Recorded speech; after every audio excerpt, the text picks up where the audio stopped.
But what do you make of this other aspect which allowed bowlers some sort of control, which was using the saliva? You know, it helped the ball, they could prepare the ball, and you're not using any artificial elements, you're using something which is natural, just as you use the sweat. That was taken away during the COVID time, but now they've made it permanent. What do you make of that? Well, I'm no medical expert, first of all, but I think it should be back without any doubt, because it's happened over 100 years. Guys have used saliva, and nothing drastic has happened. Yes, couple of years in between were challenging for everyone, and rightly so that decision was taken. But now it's behind us, you know, by not allowing guys to use saliva. I think it's something that should be considered, and if we are talking about unhygienic, then you know, I've seen guys putting a ball under their armpit. Yes, happens a lot. So that you know, what are they doing? They're applying sweat. Is that hygienic? No, I don't think so.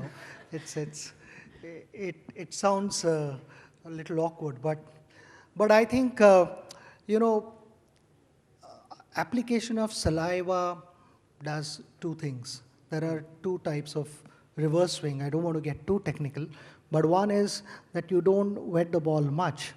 You just wet a little bit, and that's when most of the times you use saliva, especially when the ball is new.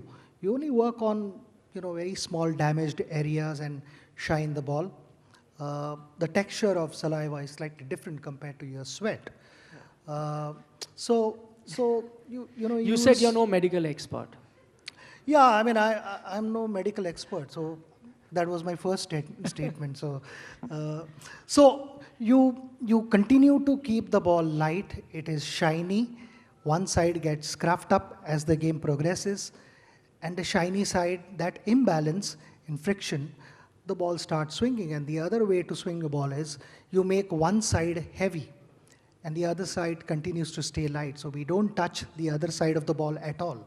So it is always held in fingers, not in your palms. Only when you have to catch the ball, then you use the palm. But otherwise, when you're shining the ball or keeping one side wet, then you make sure that the other side stays completely dry. So that imbalance in the weight helps you swing the ball. So these kind of things are really, really important for a bowler.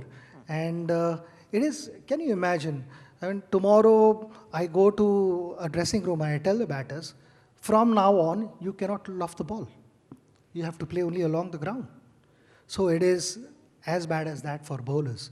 And I haven't played in these conditions. Yes, we played a couple of series, but not at that level. But I've spoken to bowlers, and the bowlers would want saliva to come back in the game. So I feel it's an important element which should be considered.